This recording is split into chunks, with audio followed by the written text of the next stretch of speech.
ప్రభువును రక్షకుడైన యేసుక్రీస్తు వారి నామంలో అందరికీ వందనాలు. ఈరోజు దేవుని వాక్యం.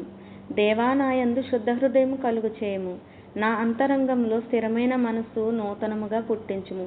51వ సంకీర్తన 10వ చరణం. ప్రియ దేవుని సంగమా, ఈ కీర్తన దావీదు బత్షెబాతో పాపము చేసినప్పుడు నాతాను ప్రవక్త ద్వారా హెచ్చరించబడినప్పుడు రాశారు. దావీదు పాపంలో పడిపోవడానికి కారణం ఏమిటి? దినముకు 7 మార్లు స్తుతించే భక్తుడు కదా, ముమ్మారు ప్రార్థించే సేవకుడు కదా. అయితే అతడు పడిపోవడానికి కారణం తన హృదయం.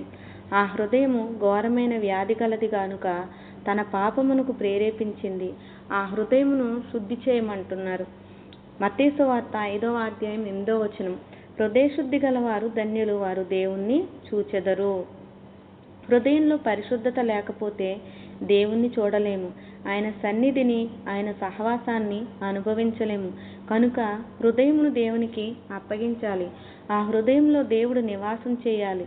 దావీదు అంతరంగంలో స్థిరమైన మనసు కొరకు ప్రార్థిస్తున్నారు.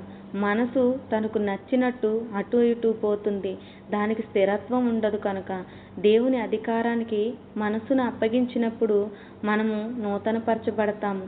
దావీదు హృదయము, అంతరంగము, మనసు దేవునికి అప్పగించుట చేత క్షమాపణ పొంది దేవుని హృదయానుసారుడై జీవించాడు.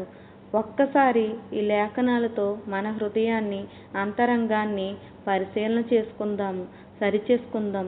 మన హృదయంలో పాపము నివాసము చేయకుండా, మన అంతరంగంలో పాపము ఏలుబడి చేయకుండా మన మనస్సును వాక్యముతో నింపుకుందాము.